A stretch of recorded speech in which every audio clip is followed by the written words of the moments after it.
નમસ્કાર મિત્રો, પ્રો ગુજરાતી ચેનલમાં આપનું સ્વાગત છે। આજે આપણે એક એવી ઐતિહાસિક ઘટના વિશે વાત કરવા જઈ રહ્યા છીએ જે માત્ર ભારત અને પાકિસ્તાનના યુદ્ધની કહાની નથી, પરંતુ એ ભારતની બુદ્ધિ, ધીરજ, રણનીતિ અને આત્મવિશ્વાસની ગાથા છે। આજે આપણે વાત કરીશું પાકિસ્તાનની શક્તિશાળી સબમરીન એવી PNS ગાઝી વિશે। એ સબમરીન જે ભારતને ખતમ કરવા માટે આવી હતી, પરંતુ પોતે જ સમુદ્રની ગહનતામાં સમાઈ ગઈ। પાકિસ્તાનની સૌથી ખતરનાક સબમરીન PNS ગાઝી, જે તે સમયની એશિયાની સૌથી એડવાન્સ એવી સબમરીન ગણાતી હતી, તે ગુપ્ત રીતે ભારતના ગૌરવ એવા એરક્રાફ્ટ કેરિયર INS વિક્રાંતને શોધવા માટે નીકળી હતી। પાકિસ્તાનને લાગ્યું જો INS વિક્રાંતને સમુદ્રમાં ડૂબાડી દેવામાં આવે તો ભારતની સામુદ્રિક શક્તિ નબળી પડી જશે, પરંતુ ભારતીય નૌકાદળે એક અદ્ભુત ચાલ રમી, જેમાં દેખાડ્યું કંઈક જુદું અને કર્યું કંઈક જુદું। આ કહાની છે એક એવા નેવલ ઓપરેશનની જેમાં બુદ્ધિ, ધીરજ, ચાતુર્ય અને સમયના યોગ્ય ઉપયોગે ઇતિહાસને જ બદલી નાખ્યો અને દુનિયાની સૌથી શક્તિશાળી સબમરીન પોતાના જ જાળમાં ફસાઈ ગઈ। મિત્રો, ભારતની નેવીની આ અદ્ભુત સાહસ કથાને શરૂ કરતા પહેલા આપ અમારી ચેનલને સબસ્ક્રાઇબ કરવાનું ભૂલશો નહીં। સબમરીન ગાઝીના વિનાશને વધારે સારી રીતે સમજવા માટે તે સમયના ભૌગોલિક રાજકારણની ઉથલપાથલને સમજવી એ ખૂબ જ જરૂરી છે। તો આવો ખૂબ જ ઝડપથી આ ઇતિહાસમાં ડૂબકી મારી લઈએ। વાત છે 1971ની, જ્યારે પાકિસ્તાન બે ભાગમાં વહેંચાયેલું હતું, પશ્ચિમ પાકિસ્તાન અને પૂર્વ પાકિસ્તાન, જેને આજનું બાંગ્લાદેશ કહેવામાં આવે છે। પૂર્વ પાકિસ્તાનના લોકો વર્ષો સુધી ભાષા અને હકો માટે પશ્ચિમ પાકિસ્તાનની સરકાર સામે લડી રહ્યા હતા। 25 માર્ચ 1971ના રોજ પાકિસ્તાનની સેનાએ પૂર્વ પાકિસ્તાનમાં ભયંકર એવું દમન શરૂ કર્યું। હજારો લોકોને મારી નાખવામાં આવ્યા, સ્ત્રીઓ પર અત્યાચાર થયા અને શહેરો ખંડેર બની ગયા। આ ત્રાસથી બચવા માટે લાખો લોકો ભારતની બોર્ડર પાર કરીને શરણાર્થી તરીકે ભારતમાં આવવા લાગ્યા। દરરોજ 50,000થી વધુ લોકો ભારતમાં પ્રવેશી રહ્યા હતા અને થોડા જ અઠવાડિયાઓમાં તેમની સંખ્યા લગભગ 90 લાખ સુધી પહોંચી ગઈ। આ શરણાર્થીઓના સંકટના કારણે ભારતની અર્થવ્યવસ્થા ઉપર ભારે બોજો પડ્યો। અંદાજે લગભગ $700 મિલિયન ખર્ચ કેન્દ્ર સરકારને સહન કરવો પડ્યો, જે ભારતના બજેટના લગભગ 4% જેટલો હતો। આ સાથે ભારતની ડેમોગ્રાફીમાં ફેરફાર થવાનો ભય પણ વધતો ગયો। તત્કાલીન વડાપ્રધાન ઇન્દિરા ગાંધીએ પ્રથમ શાંતિપૂર્ણ ઉકેલ માટે યુનાઇટેડ નેશન સહિત અનેક સ્થળોએ વાતચીત કરી, પરંતુ કોઈ પણ પરિણામ ન આવ્યું। અંતે એપ્રિલ 1971માં તેમણે ત્રણેય સેનાના પ્રમુખોને બોલાવીને કહ્યું, પૂર્વ પાકિસ્તાન ઉપર સૈન્ય કાર્યવાહી કરવા માટે તૈયાર થાઓ। આર્મીના વડાએ સૂચન કર્યું કે જો યુદ્ધ ડિસેમ્બરમાં લડવામાં આવશે તો આપણી જીત નિશ્ચિત રહેશે અને નુકસાન પણ ઓછું થશે। ઇન્દિરા ગાંધીએ મંજૂરી આપી અને ત્યાર પછી શરૂ થઈ ભારતીય સેનાની ગુપ્ત તૈયારી। ભારતીય નૌકાદળના ચીફ એવા SM નંદાએ યોજના બનાવી કે જો પાકિસ્તાનની સમુદ્રી સપ્લાય લાઇન કાપી નાખવામાં આવે તો પૂર્વ પાકિસ્તાન સુધી હથિયાર પહોંચાડવાનું અશક્ય બની જશે। ગુપ્ત રીતે એક અભિયાન શરૂ કરાયું, જેનું નામ રાખવામાં આવ્યું હતું ઓપરેશન એક્સ। પશ્ચિમ બંગાળના પ્લાસી ખાતે એક ગુપ્ત કેમ્પ બનાવવામાં આવ્યો, જેનું કોડ નેમ હતું C2P। લેફ્ટનન્ટ કપિલ અને દાસે આ કેમ્પનું સંચાલન કર્યું। આ યોજના હેઠળ મુક્તિ વાહિનીના લડવૈયાઓને ખાસ તાલીમ આપવામાં આવી, તેમને અંડર વોટર સ્વિમિંગ તેમજ માઇન લગાવવાની ટ્રેનિંગ આપવામાં આવી। ઓપરેશન એક્સ માટે નક્કી કરાયું કે જ્યારે રેડિયો પર 2 નક્કી કરેલા ગીતો વાગશે ત્યારે આ અભિયાનની શરૂઆત થશે। 15 ઓગસ્ટ 1971ની રાતે તે 2 ગીતો વાગ્યા અને ઓપરેશન એક્સની શરૂઆત થઈ। મુક્તિ વાહિનીના કમાન્ડોસ ચટગાંવ, મોંગલા અને ચંદપુર બંદરો પરથી નીકળ્યા।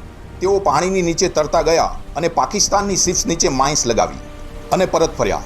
પછી જે વિસ્ફોટો થયા તે એટલા જોરદાર હતા કે આખો સમુદ્ર જાણે હચમચી ગયો। 16મી ઓગસ્ટ મોંગલા, ચિત્તગાંગ અને ચાંદપુર જેવા બંદરોમાં પાકિસ્તાનના 100થી વધુ જહાજોને નુકસાન થયું હતું। અંદાજે 19,000 ટન હથિયાર અને ગોળાબારૂદ એનો નાશ થયો। પાકિસ્તાન સંપૂર્ણ રીતે હચમચી ગયું। એક પછી એક જહાજો ડૂબી રહ્યા હતા અને સમગ્ર સપ્લાય ચેન તૂટી રહી હતી। અમેરિકાની CIAએ પાકિસ્તાનને જણાવ્યું કે ભારત મુક્તિ વાહિનીને મદદ કરી રહ્યું છે। હવે પાકિસ્તાનના ગુસ્સામાં વધારો થયો અને તેણે નક્કી કર્યું કે તે ભારત સામે સીધો બદલો લેશે।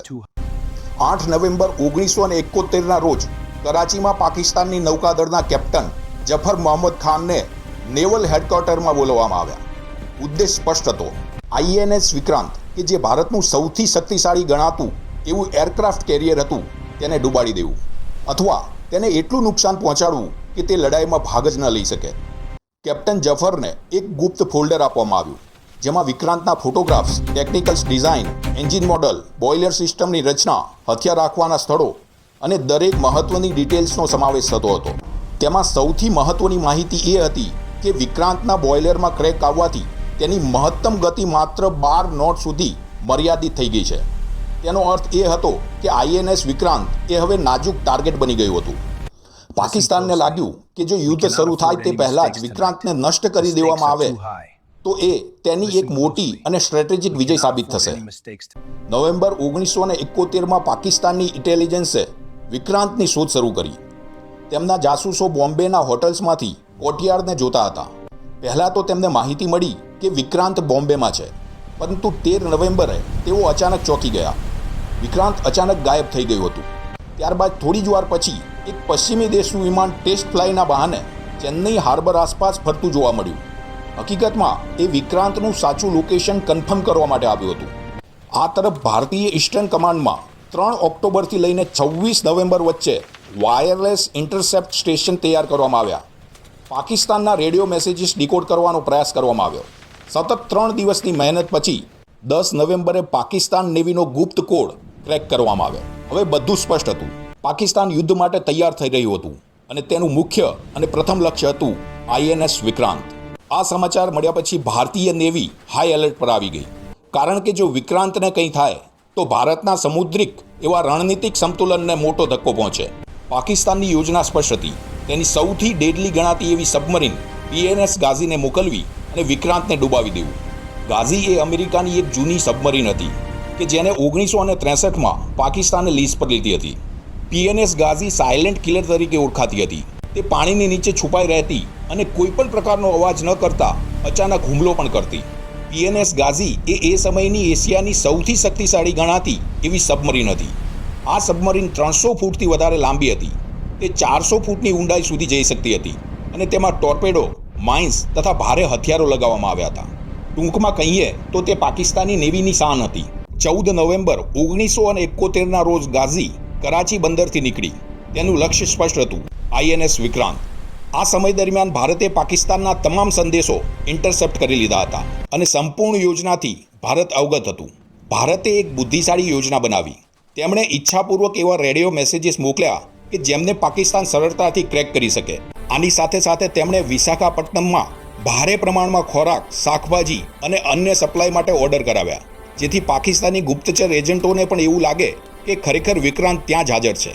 પરંતુ ત્યાં વિક્રાંતની જગ્યાએ આઈએનએસ રાજપૂત નામનું જહાજ હાજર હતું. 29 નવેમ્બર 1971ની રાત્રે PNS ગાઝી ધીમે ધીમે વિશાખાપટ્ટનમના દરિયાકાંઠા તરફ આગળ વધી રહી હતી. આ સમયે કેપ્ટન જફર મોહમ્મદ ખાન અને તેની ક્રૂને પાકિસ્તાન તરફથી સ્પષ્ટ આદેશ આપવામાં આવ્યો કે આઈએનએસ વિક્રાંતને શોધો અને યુદ્ધ શરૂ થાય તે પહેલાં જ તેને ડૂબાવી દો. લગભગ રાત્રે 10 વાગે ગાઝી વિશાખાપટ્ટનમના નૌસૈનિક માર્ગની પાસે આવી પહોંચ્યું. હવે કેપ્ટન જફર પાસે 3 વિકલ્પો હતા. પહેલું, બંદરના પ્રવેશ માર્ગમાં માઇન્સ એટલે કે બારૂદી સુરંગો બિછાવી, જેથી જ્યારે વિક્રાંત પસાર થાય ત્યારે તે વિસ્ફોટમાં ફસાઈ જાય. બીજો વિકલ્પ હતો બંદરની બહાર છુપાઈ રહેવું અને જ્યારે વિક્રાંત બહાર નીકળે ત્યારે ટોર્પીડો હુમલો કરી અને તેનો નાશ કરવો. ત્રીજો અને સૌથી જોખમી વિકલ્પ એ હતો કે બંદરની અંદર ઘૂસી જઈ સીધો ટોર્પીડો ફાયર કરવો. કેપ્ટન જફરે નક્કી કર્યું કે તે બહાર જ રહેશે અને ત્યાંથી જ માઇન્સ લગાવવાનું કામ શરૂ કરશે. પરંતુ સબમરીનના અંદરના વાતાવરણમાં એક મોટી સમસ્યા ઊભી થઈ. સબમરીનની જૂની બેટરીઓ હાઇડ્રોજન ગેસ છોડતી હતી અને સબમરીનની અંદર ઝેરી હવામાં વધારો થવા લાગ્યો. ડૉક્ટરે ચેતવણી આપી કે જો હવામાં શુદ્ધતા ન લેવામાં આવે તો વિસ્ફોટ થઈ શકે છે. એટલે કેપ્ટન જફરે નિર્ણય લીધો કે રાત્રે થોડી વાર માટે સબમરીનને સપાટી પર લાવવામાં આવશે અને તાજી હવા લેવામાં આવશે. વાઇસ એડમિરલ એન કૃષ્ણનને ખાતરી હતી કે ગાઝી ભારતની જળસીમામાં પહોંચી ગઈ છે. તેથી આઈએનએસ રાજપૂતને વિશાખાપટ્ટનમ પાસે પેટ્રોલિંગ માટે મોકલવામાં આવી હતી. 3 ડિસેમ્બર 1971 રાત્રે 11 વાગ્યા પછી ગાઝી વિશાખાપટ્ટનમ બંદર નજીક હતી. અંદર ઓક્સિજનનું સ્તર જોખમી રીતે ઘટી રહ્યું હતું. રાત્રે 12 વાગ્યાની આસપાસ ગાઝી ધીમે ધીમે સમુદ્ર સપાટી પર આવવા લાગી. પેરિસ્કોપ બહાર નીકળ્યો. કેપ્ટન જફરે જોવાનું શરૂ કર્યું અને અચાનક જ તેમણે જોયું કે ફક્ત 1 કિલોમીટર દૂર એક મોટી ભારતીય પેટ્રોલિંગ શિપ તેમની તરફ આવી રહી હતી અને તે હતી આઈએનએસ રાજપૂત. જફરે તરત જ નીચે જવાનો આદેશ આપ્યો અને આખી સબમરીન 90 સેકન્ડમાં નીચે ઉતરી ગઈ. પરંતુ આઈએનએસ રાજપૂત ખૂબ જ નજીક આવી ગયું હતું. તે ગાઝી દ્વારા ઊભા થયેલા તરંગો અનુભવી રહ્યું હતું. કેપ્ટન ઇન્દરસિંહ કે જે આઈએનએસ રાજપૂતના કમાન્ડર હતા, તેઓ સમજી ગયા કે નીચે કંઈક છે. તેમણે વિલંબ કર્યા વિના 2 ડેપ્થ ચાર્જીસ એટલે કે એક પ્રકારની મિસાઇલ છોડવાનો આદેશ આપ્યો અને પછી એક ભયંકર વિસ્ફોટ થયો. સમુદ્રનું પાણી 100 ફૂટ જેટલું ઊંચે ઉછળ્યું. વિશાખાપટ્ટનમના કિનારાના ઘરોના કાચ તૂટી ગયા. આખું શહેર ધ્રુજી ઉઠ્યું. વિસ્ફોટ એટલો જોરદાર હતો કે ગાઝીની અંદર લગાવેલા ટોર્પેડો સ્વયં પ્રજ્વલિત થઈ ગયા અને તેણે પોતે જ સબમરીનને અંદરથી ઉડાવી દીધી. થોડી જ મિનિટોમાં આખો વિસ્તાર શાંત થઈ ગયો. બીજા દિવસે સવારે માછીમારોએ સમુદ્ર પર તરતા લાઈફ જેકેટ્સ અને મેટલના ભાગો જોયા, જેના પર USS ડાયલ્બો લખેલું હતું અને આ જ ગાઝીનું જૂનું અમેરિકન નામ હતું. 4 ડિસેમ્બર 1971ની સવારે ડાયવર્સે સમુદ્રના તળિયે જઈને જોયું તો એક વિશાળ ડૂબેલી સબમરીન દેખાઈ. તેમણે તેની તસવીરો ગાઝીની જૂની તસવીરો સાથે મેળવી અને આખરે 5 ડિસેમ્બર 1971ના રોજ સવારે ખાતરી થઈ ગઈ કે આ ડૂબેલી સબમરીન PNS ગાઝી જ છે. અંદરથી ડેડ બોડીઝ, લોગબુક અને એક ઘડિયાળ મળી, જે લગભગ 12 અને 15 વાગે અટકી ગઈ હતી. બરાબર તે જ સમયે કે જ્યારે આઈએનએસ રાજપૂતે ડેપ્થ ચાર્જીસ એટલે કે મિસાઇલ છોડ્યા હતા. અને આ ઘડિયાળ આજે પણ ભારતીય નૌકાદળના મ્યુઝિયમમાં સંગ્રહિત છે. પાકિસ્તાની નૌકાદળની સૌથી મોટી આશા એવી ગાઝી સમુદ્રની તળેટીમાં સમાઈ ગઈ હતી. આ સાથે જ સમુદ્રનો સંપૂર્ણ માર્ગ ભારતીય નૌકાદળના હાથમાં આવી ગયો. સમય હવે ભારતના પક્ષમાં હતો અને ભારતીય આર્મીના અદમ્ય એવા સાહસ પ્રદર્શન પછી 16 ડિસેમ્બર 1971ના રોજ બપોરે ઢાકાના રેસકોર્સ મેદાનમાં પાકિસ્તાની લેફ્ટનન્ટ જનરલ આમિર અબ્દુલ્લા ખાન નિયાઝીએ સરેન્ડર કર્યું. લગભગ 93,000 પાકિસ્તાની સૈનિકોએ હથિયાર મૂકી દીધા. આ વિશ્વના ઇતિહાસમાં સૌથી મોટું સૈનિક સમર્પણ ગણાયું અને અંતે બાંગ્લાદેશનો જન્મ થયો. વિશાખાપટ્ટનમના કિનારે આજે પણ ગાઝીનો કાટમાળ સમુદ્રના તળિયે પડ્યો છે. એ જગ્યા હવે ગાઝી રેક તરીકે ઓળખાય છે. નવાઈ અને ગૌરવની વાત એ છે કે દર વર્ષે ભારતીય નેવીના અધિકારીઓ ત્યાં જઈને ફૂલ ચડાવે છે અને 93 પાકિસ્તાની નૌસૈનિકોને શ્રદ્ધાંજલિ પણ આપે છે. કારણ કે સમુદ્રમાં લડનાર દરેક યુદ્ધવીર માટે સન્માન હોવું એ જરૂરી છે, ભલે તે દુશ્મન દેશનો જ કેમ ન હોય. ગાઝીનો અંત એ માત્ર એક સબમરીનનો નાશ ન હતો, એ ભારતીય નેવીની બુદ્ધિશાળી યોજના, બહાદુરી અને અડગ મનોબળનું પ્રતીક હતું. અને એ જ દિવસે ભારતે વિશ્વને બતાવી દીધું કે તે કોઈપણ પરિસ્થિતિમાં જીત મેળવવા માટે સક્ષમ છે.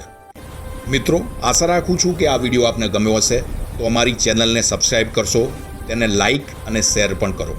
Thank you very much.